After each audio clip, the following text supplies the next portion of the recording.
Thank you, dear Peter. Really, you're so kind thanking me for showing up, and 99%, as Woody Allen said. But really, I have to thank you. It's an enormous honour that you've done me to be the inaugural speaker and the inaugural deliverer of the Hennessy Lectures.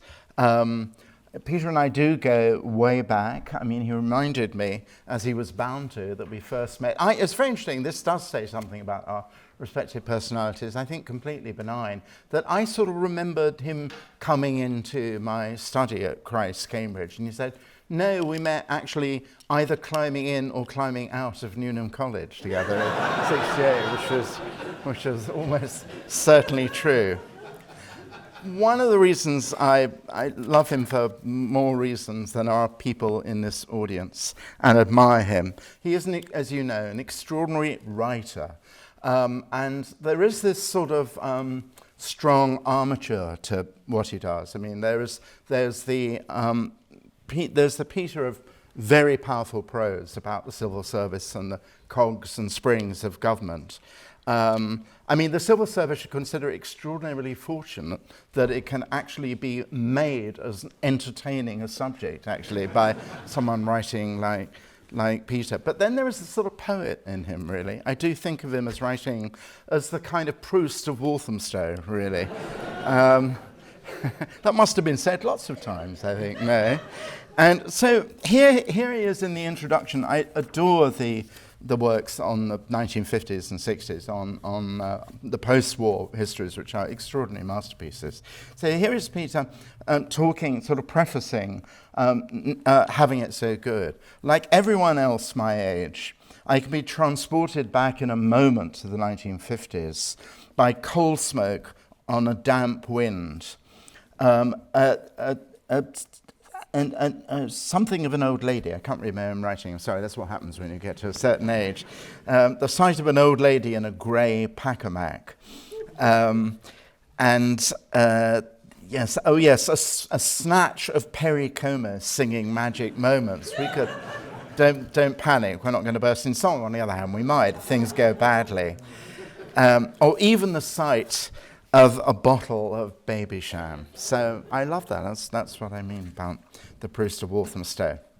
So given the merriment that he and I have had over the years and shared, even in tough times, when, for instance, many years ago, West Ham was losing tragically to Manchester United at Upton Park, I suspect that he'll be surprised to hear that for Thomas Carlyle, the damning symptom that the Jews were, in Carlyle's words, a people terrible from the beginning, was that they lacked a sense of humour. Of course, Carlyle's own joke book was on the thin side, as was that of the other great wag of 19th century history and philosophy, Ernest Renan, who made the same charge. Carlyle's idea of being comical at the expense of the Jews, or Houndsditch, as he liked to call them collectively, in his latter-day pamphlets of 1850, was to parody the call of used clothes peddlers, old clue, to which he added that the Jew, old clothes, again a collective noun, having now grown fairly pestilential, a poisonous encumbrance in the path of men, burn them up with revolutionary fire as you like, and can. Even so, but you shall not quit the place until you have gathered from the ashes what gold or other enduring metal was sewed upon them or woven upon them.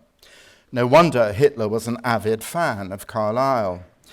But before we get completely serious, Peter, and just to clear matters up about our tribal humorlessness, it's incumbent on me to ask you, what's the difference between a Jewish pessimist and a Jewish optimist? The first time ever tongue-tied, yeah? No, close. The Jewish pessimist said, "Oi, things couldn't possibly get worse." The Jewish optimist replies, "Oh, yes, they can."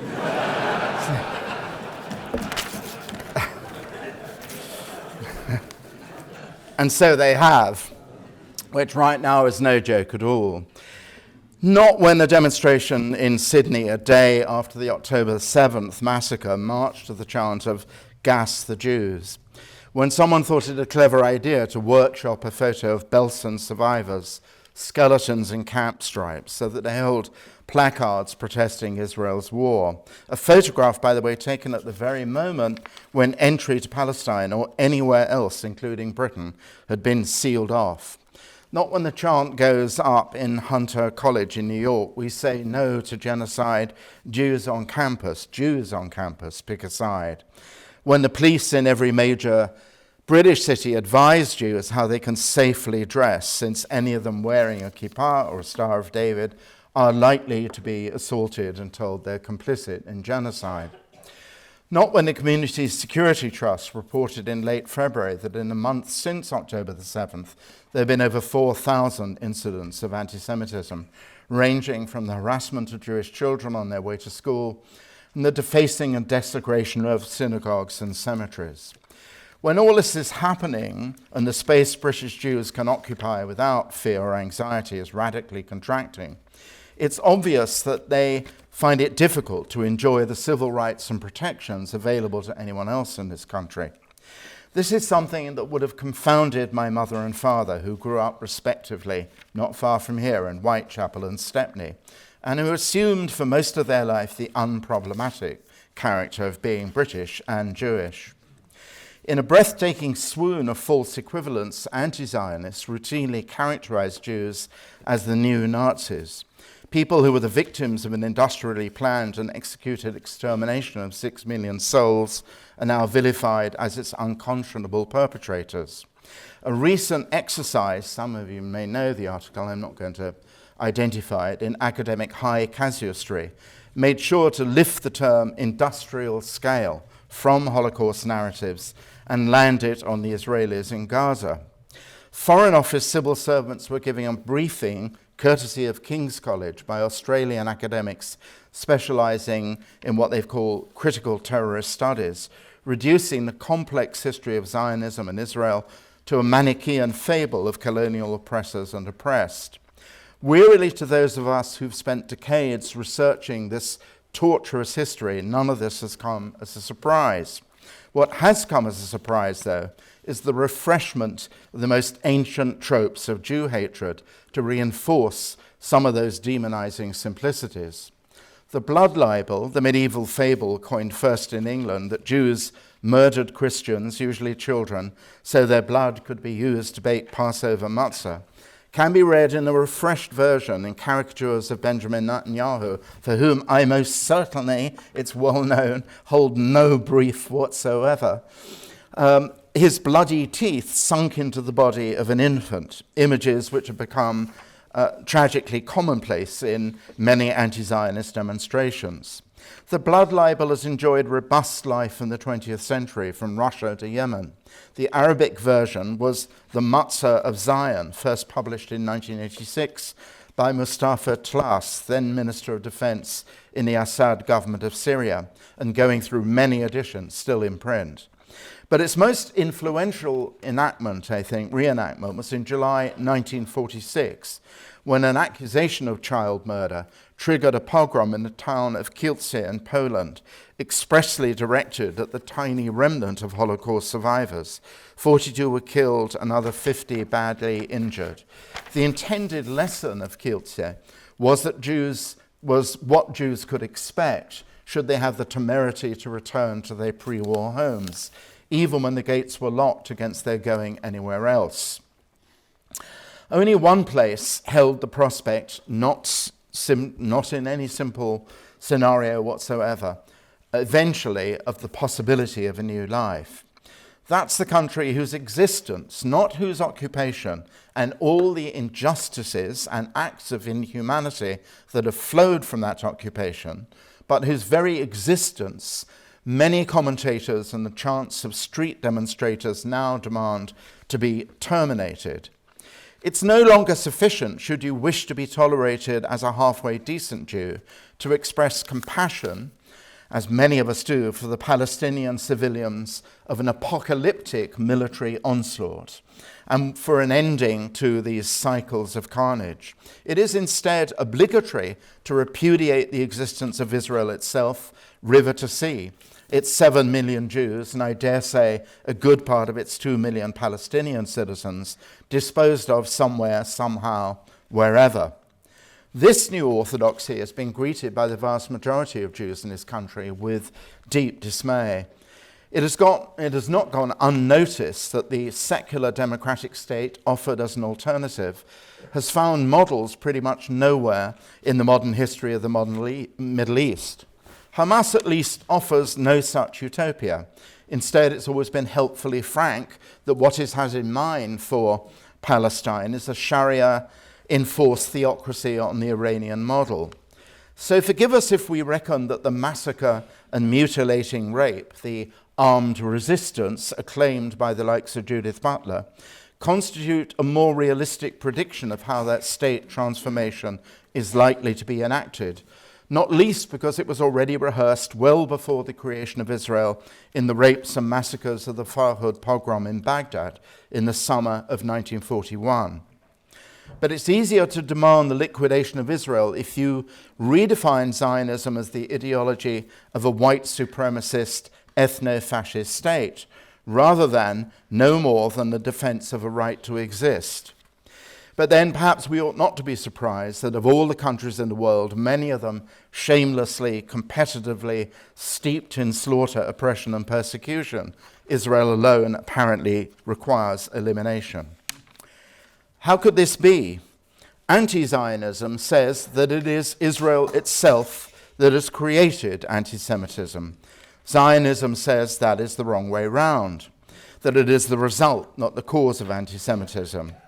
That to engage in some sort of argument whether the Jews weaponized the Holocaust to justify a Jewish state is beside the point, since it misses the millennia of Jew hatred, the perennially catastrophic failure of diasporic toleration, which gave rise to Zionism.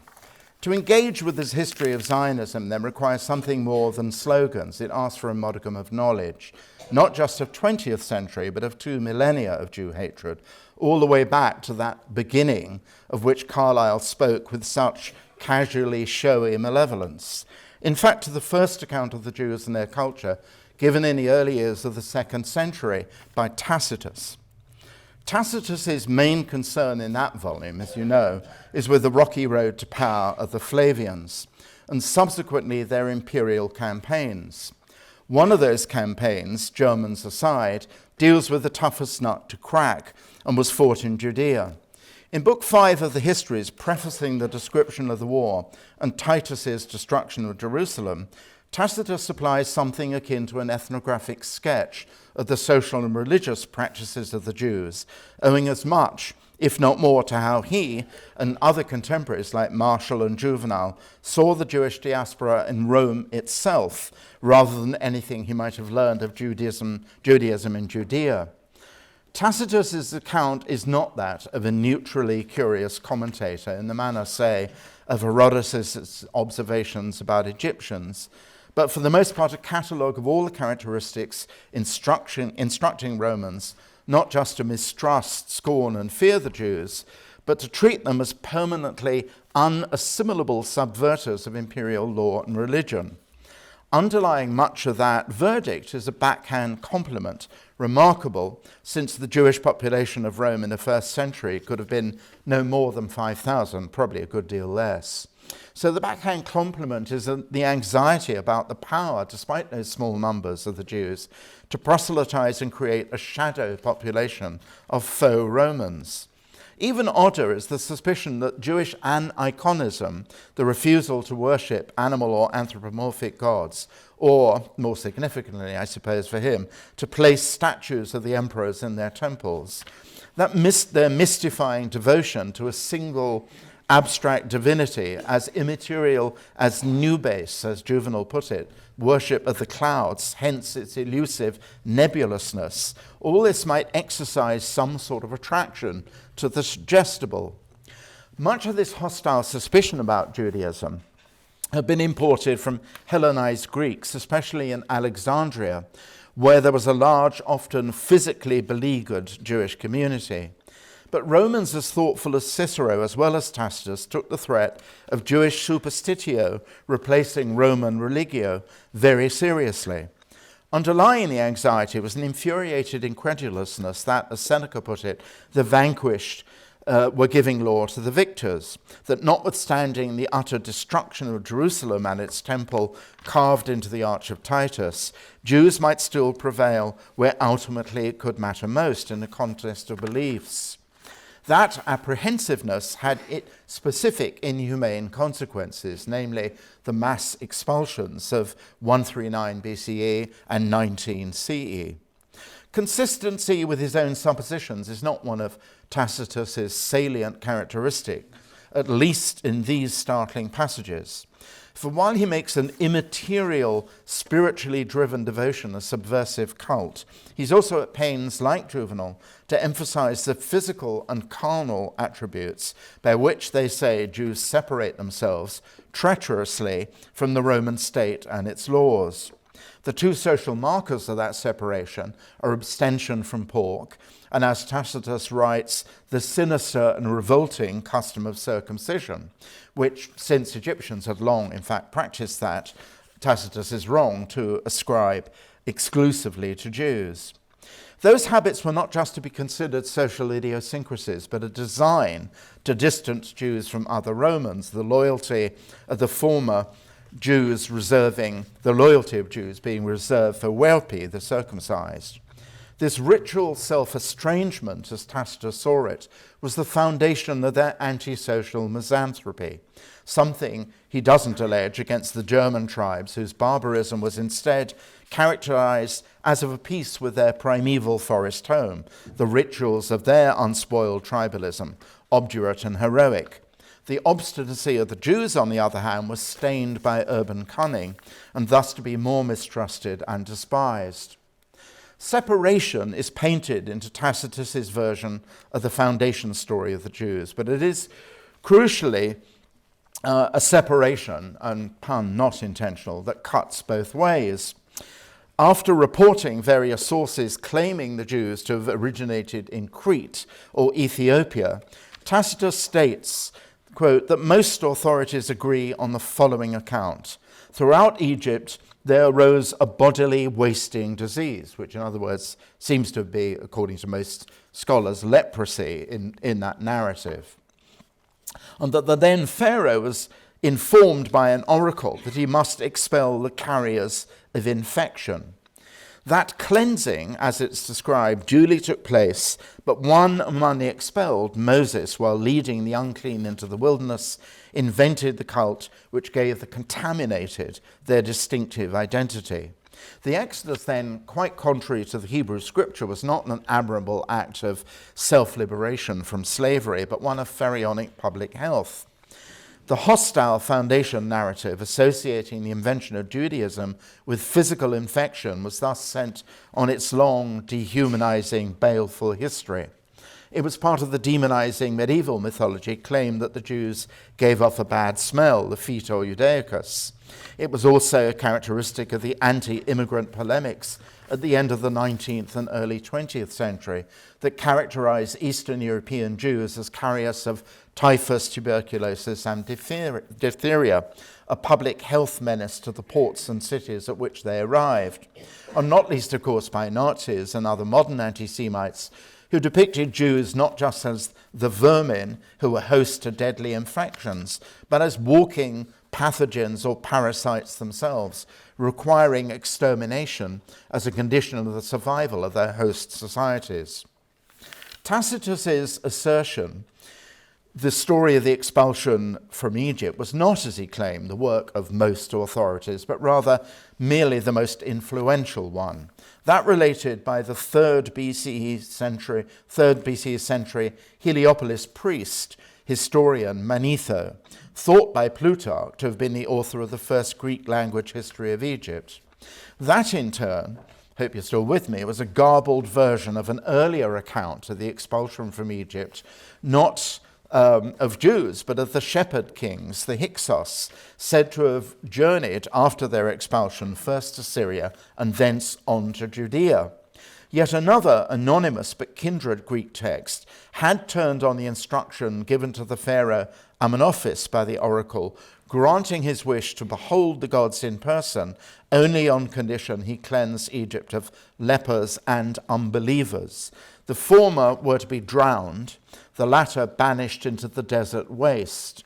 Among this second group of the unbelievers was one of their priests, the Moses-like Ozaseph, who then again went on to found a peculiar cult forbidding the worship of animal gods like Horus. But for Tacitus to have been persuaded that the expelled lepers were identical with the Jews, he would have had to have read yet another account, that of the bitterly Judeophobic grammarian Appian, another Hellenized Egyptian, who lived towards the end of the 1st century BCE and into the next. And most likely, since Tacitus also borrowed heavily from Josephus's history of the Roman war against the Jews, he would have encountered Appian's text from its rebuttal in Josephus's Against Appian, the first great post-biblical defense of the ethics of Judaism. Josephus witheringly dismissed Appian's recycling of the Manetho leper story as a work coat of clownish ignorance. But if in his scholarly way Josephus took it apart, not least for its blunders of chronology, according to Josephus, Tacitus put it back together again. So it's hard not to speculate, though it is speculation on my part, that Tacitus thought himself to be in a polemical dialogue with Josephus, the Romano-Jewish historian who wrote in Greek. Though Josephus was a generation older than Tacitus, their writing careers overlapped, but more importantly, probably for both of them, the Jew was held to be, in Josephus's only case, a social superior. This particular Jew, the protege of both Vespasian and his son and successor Titus. Josephus wrote while lodged in the family apartments of the Flavian emperors. Tacitus might not just have resented those gestures of imperial benevolence bestowed on a Jew, but considered them acquired under false pretenses. Josephus famously being a prime example of divided or even fraudulent allegiance. His career glaringly contradicting the stereotype of Jewish isolation and misanthropy. But his translation from a Judean general to an eager Roman collaborator was, in the view of skeptics, an act of cowardly expediency. Once the scion of Jerusalem high priests, Tacitus might have thought always a high priest. The most elaborately fantastic of the fables perpetrated by Appian was that of the Seleucid king Antiochus IV Epiphanes, discovering in the inner sanctum of the Jerusalem temple a stupefied Greek lying in a bed before a table full of dainties from the fish of the sea, beasts of the earth, and fowl of the air. Released from this gourmand captivity, the victim explains that while traveling through Judea, he'd been kidnapped by the Jews who then locked him up and, according to what he said was their religious prescription, subjected him to forced feeding so that at the ritually ordained moment, properly fattened up, he'd be sacrificed in the depths of a wood, his murderers feasting on his entrails while they swore perpetual enmity to the Greeks.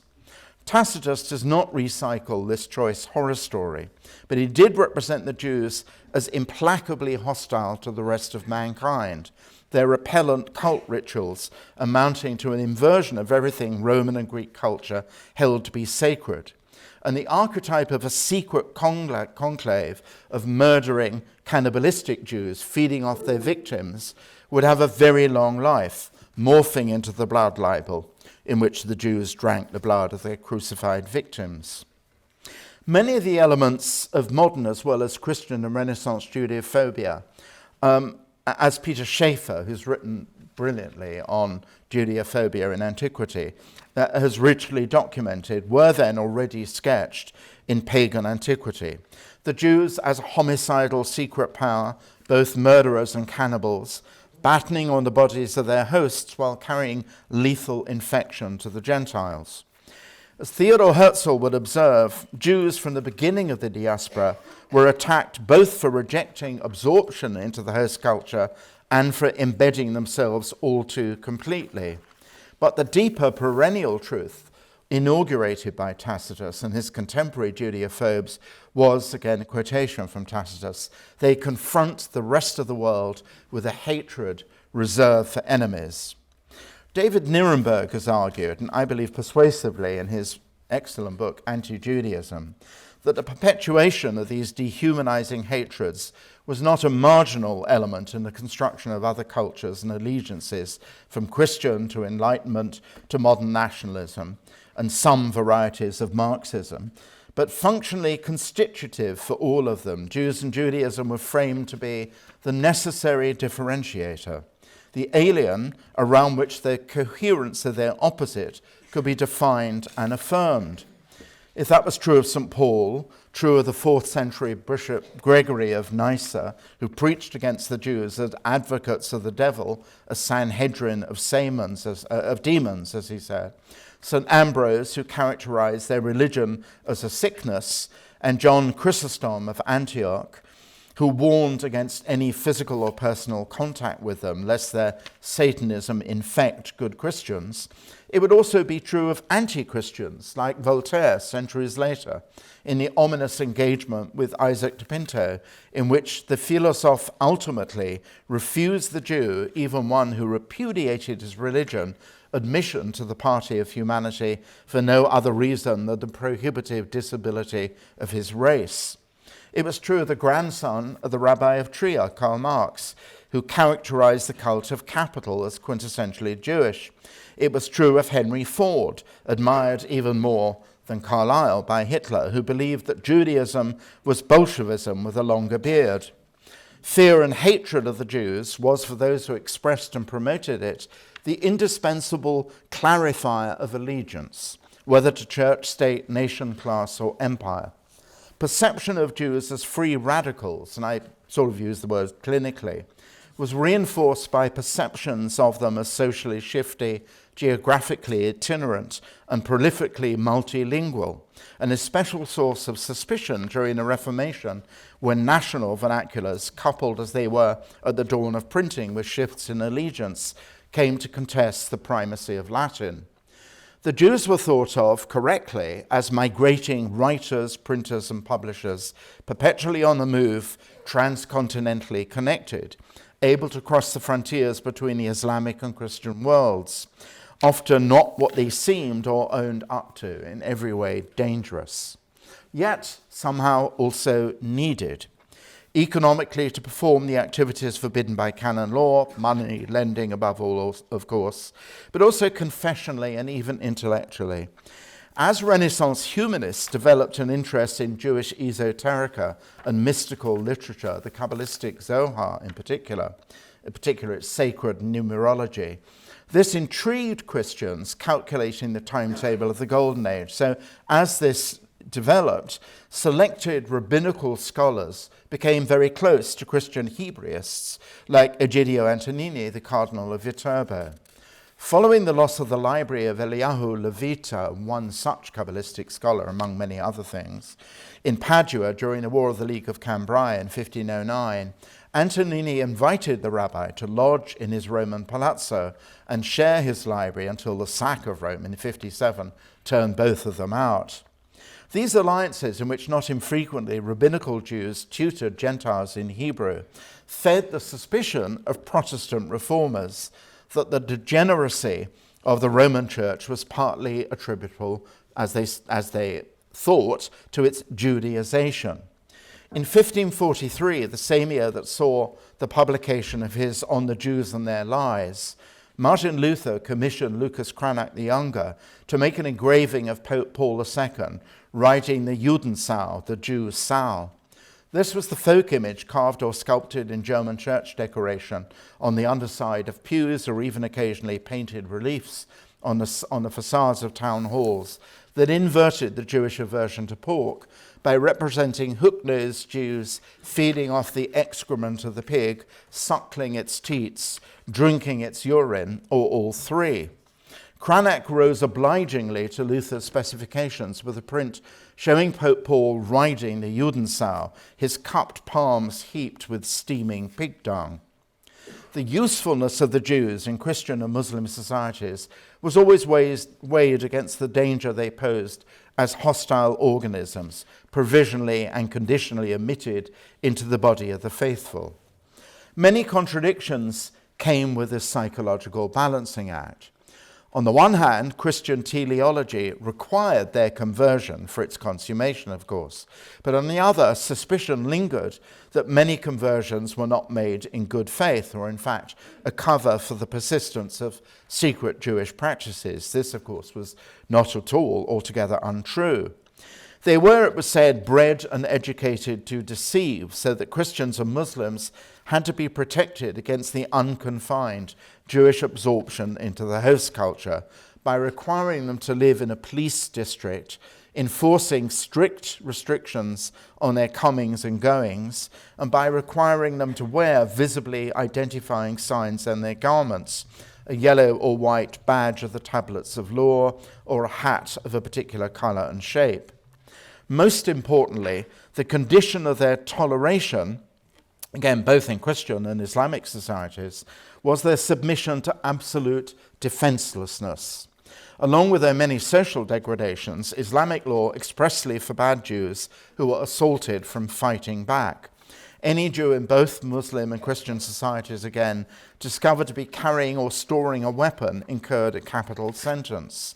Hence, it's not surprising to find that when attacks on Jewish communities arose, as they repeatedly did, they rapidly turned into exterminating massacres. Fez in 1033, Granada in 1066, York 1190, and so on. Nonetheless, there would be times when even those constraints seemed inadequate to meet the threat apparently posed by the defenseless, institutionally humiliated and civically degraded Jews. For who knew, given their money lending, what mischief they might get up to? Especially suspect were Jewish doctors.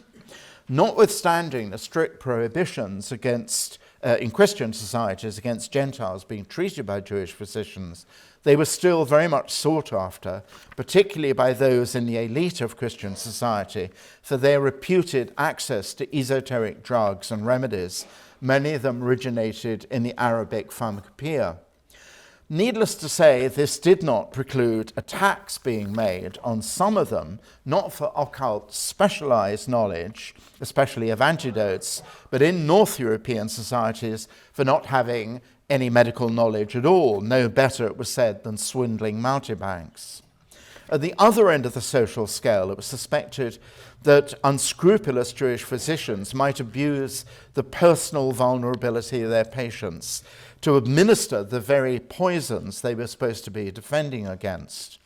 The fact that is in the style of the most famous Jewish doctor of all, Moses Maimonides, at the Ayyubid court in Cairo, doctors were often also rabbis, masters of arcana, triggered anxieties they might exercise magically malevolent powers.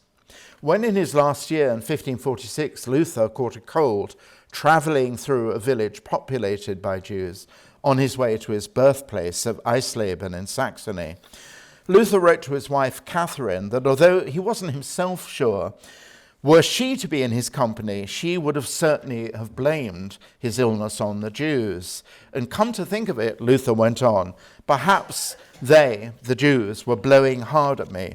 When I passed through that village, a cold draught blew into the wagon and almost froze my head, I swear. More seriously, Jewish doctors were suspected of hiring themselves out for foreign plots. The most famously sensational allegation, trial and punishment in this vein was that of Rodrigo Lopez, body physician to the aged Queen Elizabeth I.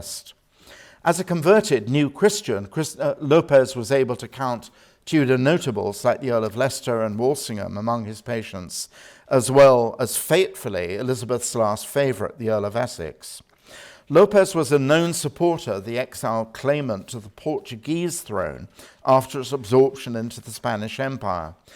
But this was no reason, rather the reverse, to assume he was in league with Spanish designs on the English crown. But Lopez's mistake was not so much to correspond occasionally with Spanish connections, but to gossip about treating Essex for sexual infections, a scandalous embarrassment which led the patron cum patient to turn on him and concoct an accusation that he was indeed at the heart of a Spanish conspiracy to poison the Queen. The charge laid in 1594 was expressly designed to compensate for the fiasco of Essex's botched counter-armada against the Spanish 5 years earlier. The usual torture was applied, confessions extracted, though Lopez's own was retracted as soon as he was off the rack. One kind of unmasking, that of the treacherous physician, was naturally coupled with another, that of the fraudulent Christian, notwithstanding Lopez's constant profession that his conversion had been irreversibly sincere. Convicted and sentenced to being hanged and quartered, it was reported that during his last extremity he repeated protestations of devotion to the Virgin and Saviour, and that met with noisy derision from the crowd of spectators.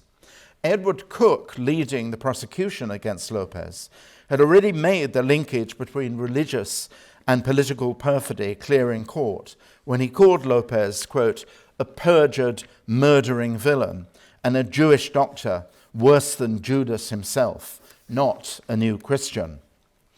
The Lopez case, and for that matter Christopher Marlowe's Jew of Malta and Shakespeare's Merchant of Venice, suggests that Jews did not actually have to be present in a community for this Judeophobic effect to register with fully sinister force.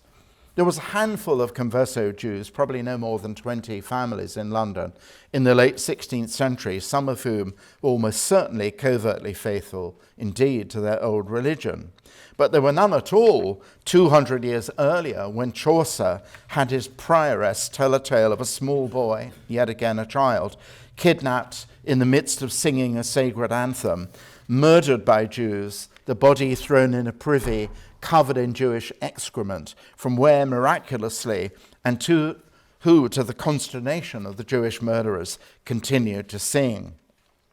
When the time came to consider the possibility of having Hebrews once more reside in England, discussions in Oliver Cromwell's Council of State used the issue of the Jews to promote competing visions of the Commonwealth, mercantile or millennial. Ought the Jews to be readmitted for their commercial benefits and global trading connections, or was their presence tolerable only as an overture to their eventual conversion and the hastening of the kingdom of God? Were those two purposes at odds with each other, or somehow complementary for a godly but economically ambitious nation? Beyond those Whitehall deliberations from which Cromwell himself stood back, a storm of Judeophobic agitation brewed and broke.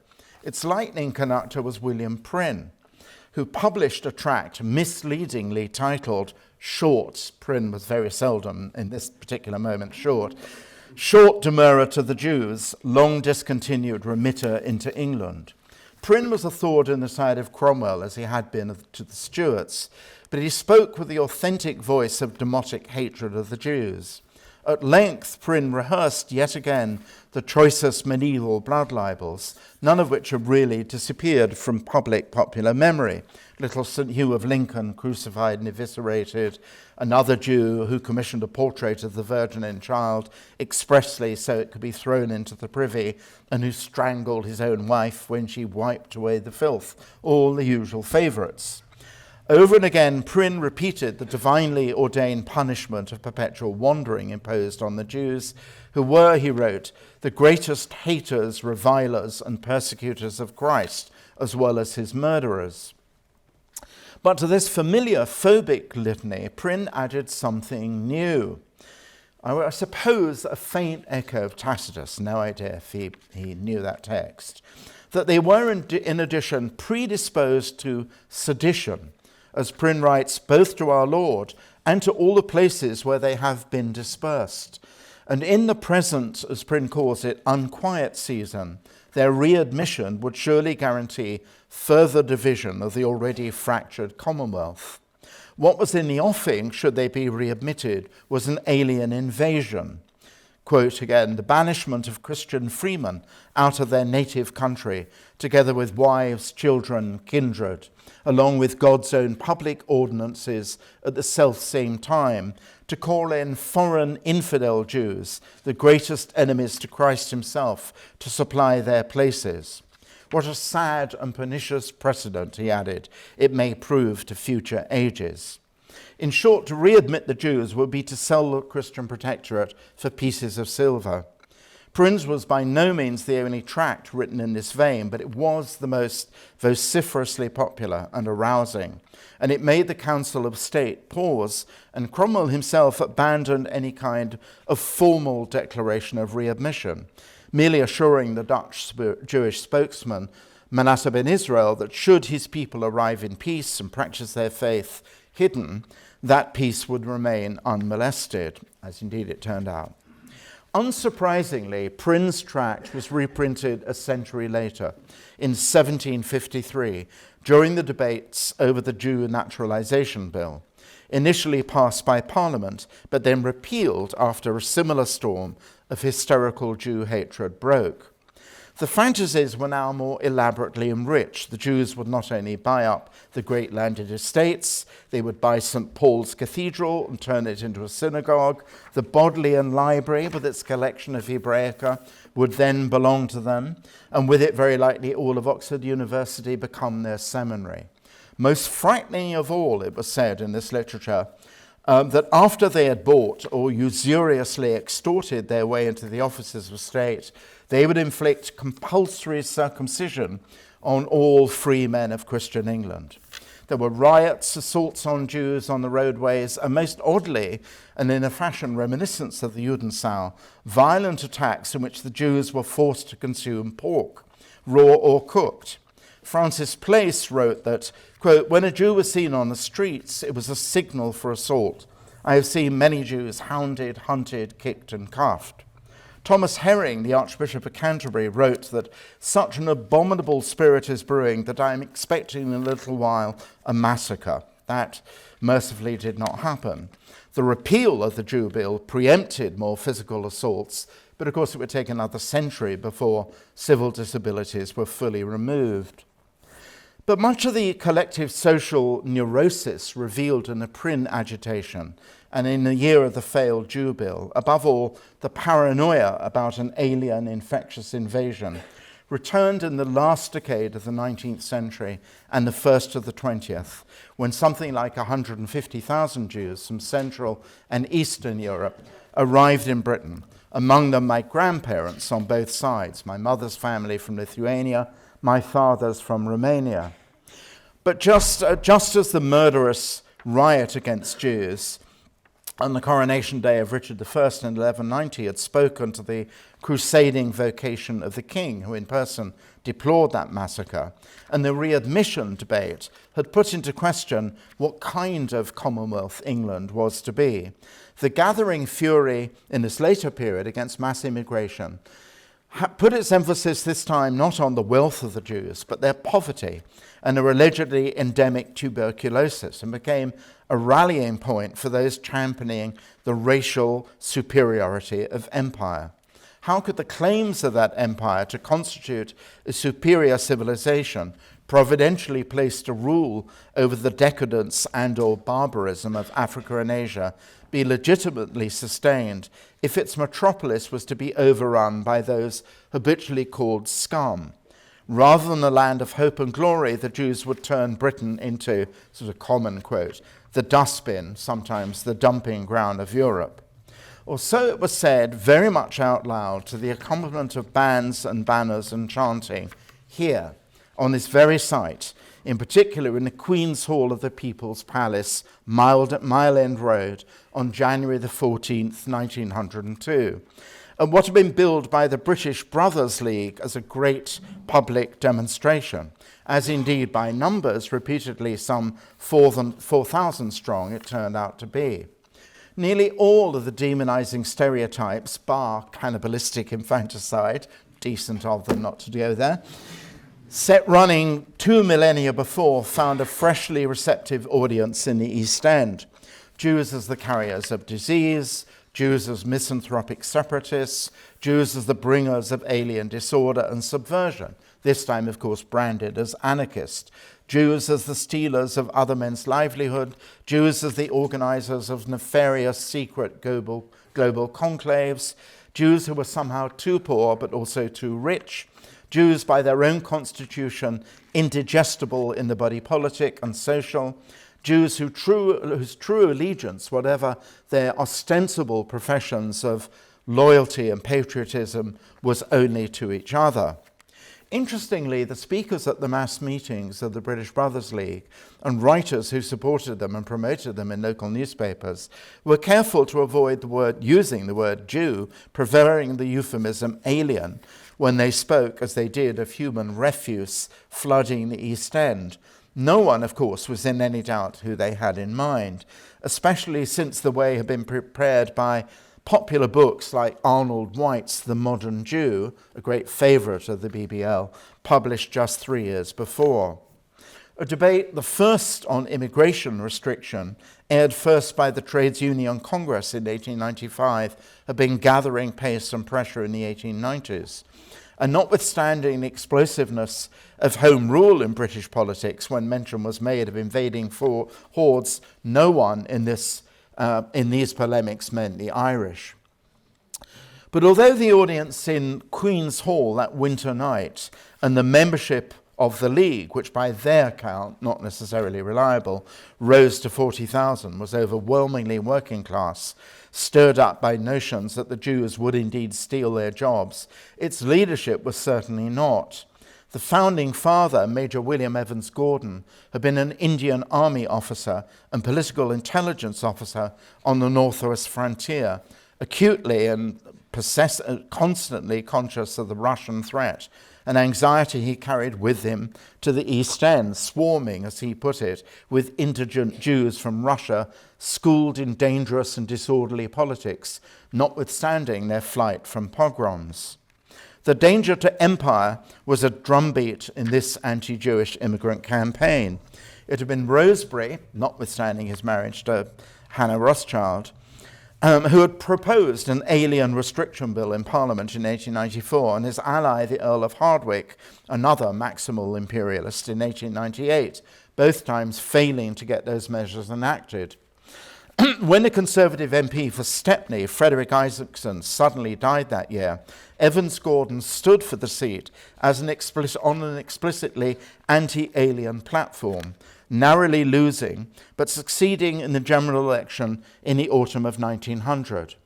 An alliance was formed with another Indian Army officer and official in the Primrose League, Howard Vincent, MP for Sheffield Central.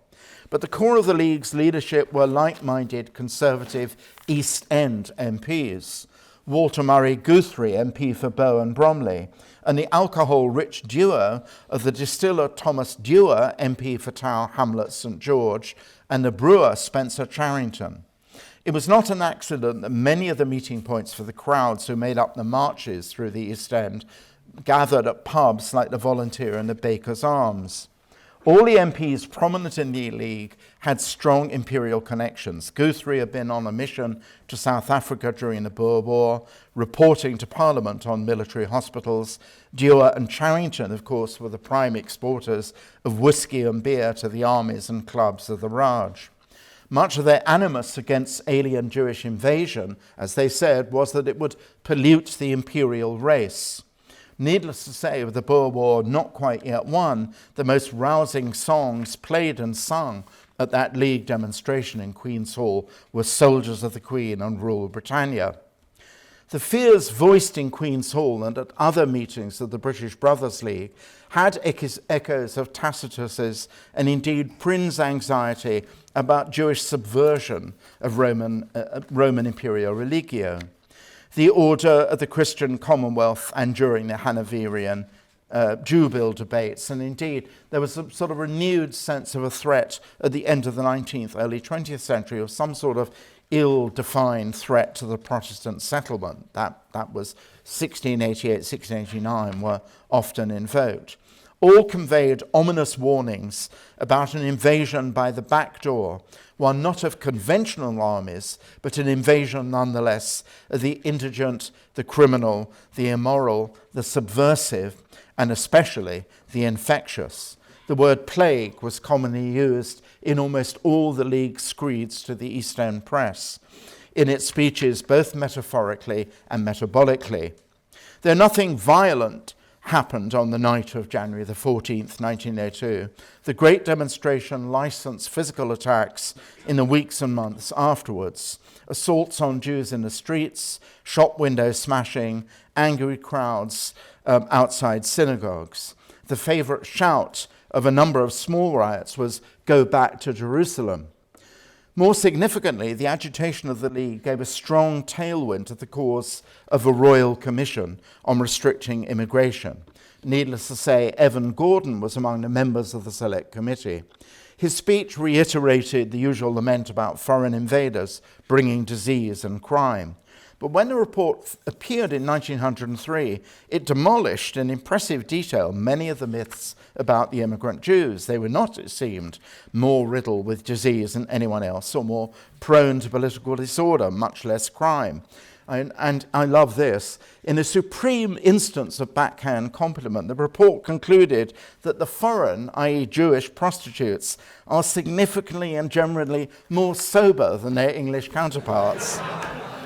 Take what you can get, you know.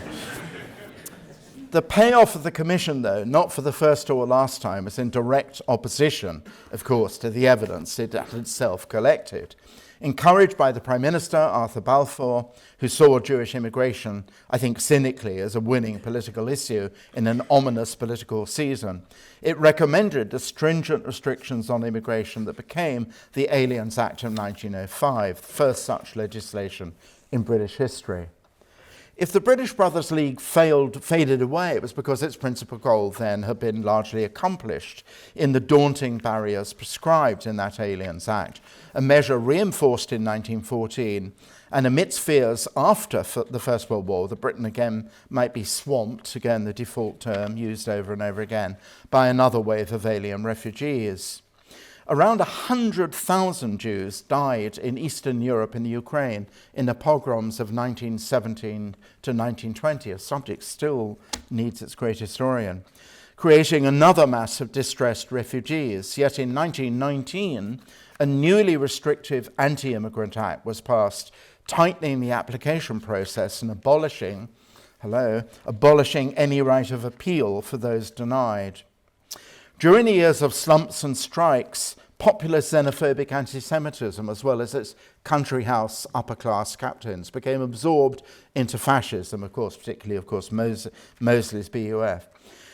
Fascism, whose ascent in Europe seemed to promise a muscular alternative to parliamentary democracy, promised a vision of intolerant, race-conscious nationalism that would have no room either for the desperately impoverished or the suspiciously moneyed Jews. With immigration sealed off, anti-Semitic agitation was largely a matter of fascist posturism, terrifying though it was, rather than pressure on government policy. That changed following the Nuremberg laws, and especially after Anschluss and Kristallnacht in 1938 gave the 500,000 Jews in Germany and Austria a terrifying, or the Reich, both of them together, vision of what the Reich had in store for them. The response of the Chamberlain government to that desperation was not significantly worse than the defensiveness of Franklin Roosevelt's administration in the United States or the Daladier government in France, but it was not much better either. In a contortion of moral logic, it was not so much the presence of anti-Semitism in official circles that shaped its chilly reluctance to admit any but very modest numbers of refugees, but rather its pretense or possibly honest conviction that to be more welcoming would be to invite British anti-Semitism on a scale not yet seen. Of course, that presupposed that out there in the cities and shires, the increasingly tragic plight of European Jews would meet not with sympathy, but indifference, if not actual hostility. Did not the mass circulation Rothermere papers famously exclaim on the front page of the Daily Mail, "Hurrah for the black shirts," and rant against oncoming regiments of dangerous dentists and professors? As Louise London and Bernard Wasserstein have documented, civil servants and politicians in the Home and Foreign Office believed that the loudly broadcast aim of the Nazi government to rid Germany of Jews was a deliberate strategy to inundate, favourite word, Britain with a population likely to cause domestic trouble. Best not to oblige them then, even if the price was the publicised glee of Joseph Goebbels. The British sympathy for the German mistreatment of Jews somehow did not extend to hospitality for their immigrants. In the end, Britain did accept some 70,000 from 1933 to 1945. Significant number, but still a drop in the bucket of blood. The work of good chaps like Nicholas Winton and the whole operation of the Kindertransport must not be ungratefully discounted, but it should perhaps always be qualified by the tragic truth that most of the children would never see their parents again, and more unnervingly, that Whitehall officials and politicians predicted that this was likely to be the case even before the final solution materialized. Moreover, there's now overwhelming evidence that many of the potentially orphaned children suffered deep and persisting trauma from their family separation. Barriers went up. The condition of reception of adults as well as children was that it would not be a public charge. But that demand was made of a population pauperized by Nazi confiscations. Private Jewish agencies did their best to make up the shortfall. Barely a month after Kristallnacht, in early December, in December 1938, a cabinet meeting was convened to address, as the agenda put it, the Jewish problem. The result, of course, was the intended nothing. Mass immigration was suspected to give that opportunity to the Germans to plant a fifth column among the migrants. And there was a general sense shared by many in the Chamberlain government that it did not want its policies to be seen as influenced by the Jews. Chamberlain, who was actually in favour of loosening himself visa qualifications, made his personal feelings clear in a letter to his wife Hilda. I haven't got the letter here actually, but he said he was curious about, he thought that the bad treatment by the Nazis of the Jews was due to intellectual envy. But he said, I do not myself care at all for the Jews. Worse, as the threats and then the reality of the Nazi extermination, loudly announced by Hitler and Goebbels, became known, the willingness of British officials and politicians to accept any Jews managing to escape the jaws of death shrank rather than expanded. It became commonplace to describe any such measure as a distraction from the war effort, a gift to Nazi propaganda, claiming this was a Jew-driven war. When the final solution itself became irrefutably known in the summer of 1942, gas chambers and mass executions by shooting squad, actions in Eastern Europe and the Baltic states, the establishment of extermination camps, not just Auschwitz, but Sobibor, Treblinka, and Chelmno, there were dramatic expressions of parliamentary sorrow, moving too, genuinely. Anthony Eden's speech to the Commons in December 1942 articulated a solemn declaration of abhorrence shared by the Allies and was followed by a minute's silence. Goebbels characteristically commented that this lachrymose display, as he put it, revealed the English to be Jews of the Aryan race. Another backhand compliment, I guess. More to the point, the lament was not only not followed by any measures to help those escaping the occupation, only the tiny numbers of those already in neutral countries were thought to be, it was possible to assist. Express directives were sent out from the Ministry of Information to talk about the Jews as little as possible or not at all. The fiasco of the Bermuda Conference of British and American representatives in April 1943 was the ignominious culmination of this erasure of a specifically Jewish catastrophe. The J word was nowhere uttered. The only mutual Anglo-American agreement was not to give Hitler any excuse to offload European Jews and thus to gum up the Allied operation of the war. A Foreign Office memo in 1944 warned of, quote, the difficulty of disposing of considerable numbers of Jews should they be rescued.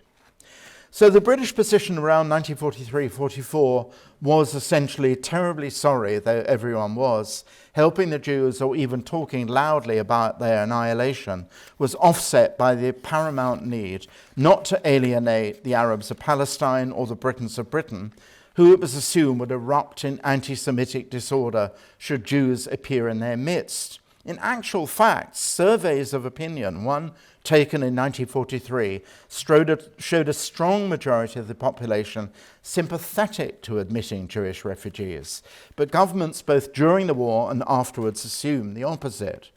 Herbert Morrison, Home Secretary during the war, definitely, albeit no anti-Semite, was nonetheless adamant that Jews who had found refuge in Britain in the pre-war years should be considered temporary guests since, as he wrote, I am sure there will be trouble if all refugees do not go after the war.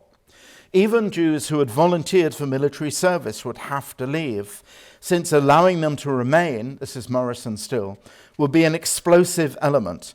Instead, they should be returned to whence they came, even if that country was Germany. And this is not Morrison, and even if they'd lost their entire family, had come to Britain as children and knew no one in Poland or Czechoslovakia. Morrison, no longer Home Secretary as he had been in the War Cabinet, but I think he was Chancellor of the Duchy of Lancaster? Lord President of the Council. It was crucial that, that he was only the Hennessy lecture. Kept up this view after the Kielce pogrom and reported that Jews returning to France had been met with, kept up this view even after the Kielce pogrom and after reports came in that Jews returning to France had been met with violent resistance, this is true, in Paris in particular, when they tried to reclaim homes and properties. Although the appalling prospect of enforced repatriation of their places of their mass extermination was abandoned, there was for the 10% of Europe's Jews who had survived the Holocaust nowhere to go, especially, of course, as you know, not Palestine, sealed off by the British from Jewish immigration. The backwash from the last brutal year of the Mandate reached Britain itself, when following the Ilgun's execution of 2 British sergeants taken as hostages for the execution of Jewish terrorists, a homemade pogrom brought out on the summer bank holiday of 1947. Shops were smashed up, some burned in Birkenhead and Manchester's Cheetham Hill. There were anti-Jewish riots in Liverpool and Manchester, and desecrations from Glasgow to Plymouth, Bristol, and where my family went to live in Southend. In Eccles, an ex-NCO, John Regan, told a crowd, quote, that Hitler was right, exterminate every Jew, every man, woman and child. I'm glad to tell you all he was fined £15 for saying this. In the end, it was the United States, much to the Labour government's surprise and occasionally displeasure, which under the influence of Henry Morgenthau Jr., the Secretary of the Treasury, that softened its stance on refugee immigration, and indeed, of course, the partition of Palestine into Arab and Jewish states. But the turn against Jews anywhere lethally affected the ancient Jewish populations of the Maghreb and Middle East.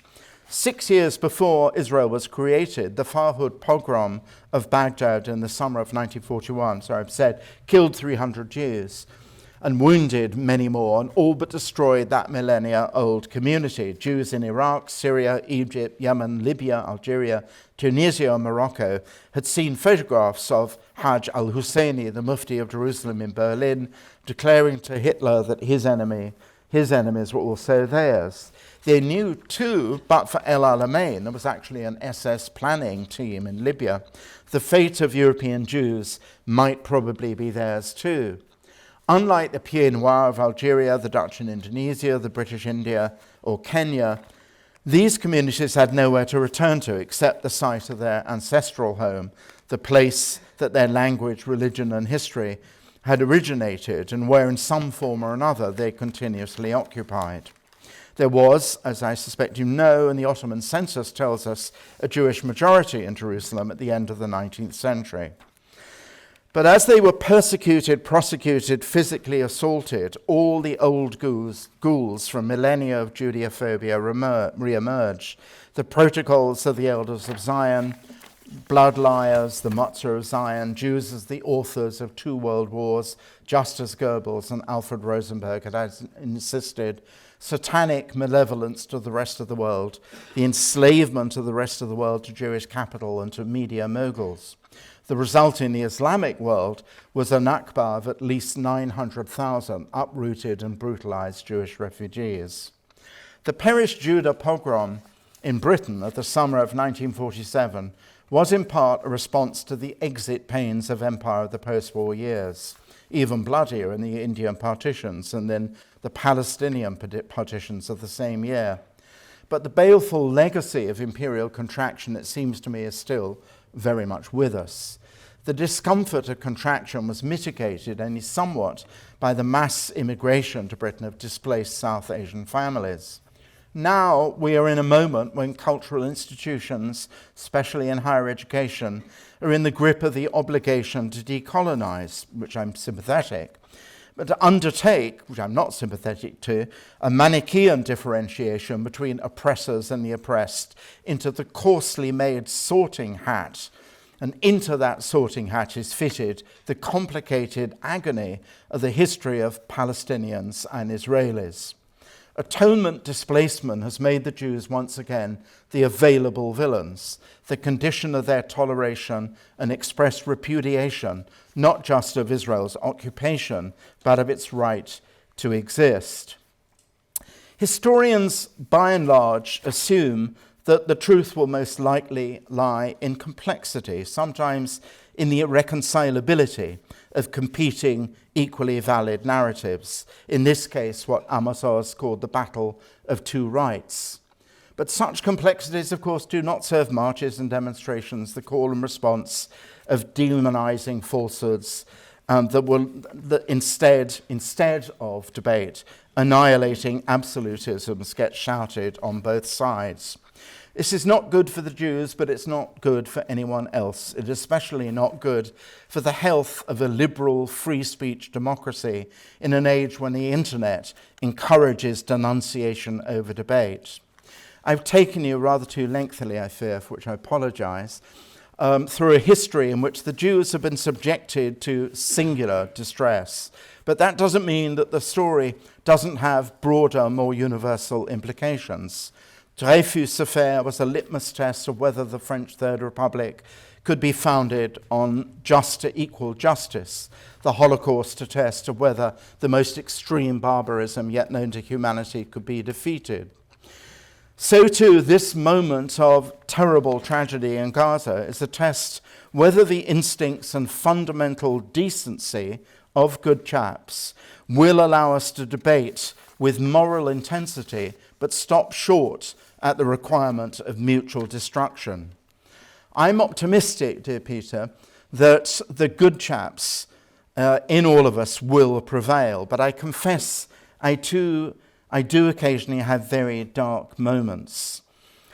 After all, and I suppose why I do, is just because a guest at the Passover Seder, which was filmed for the Story of the Jews, said, I think, all too wisely, the Jewish imagination is largely paranoia confirmed by history. Thank you. Thank you. Thanks. Thank you.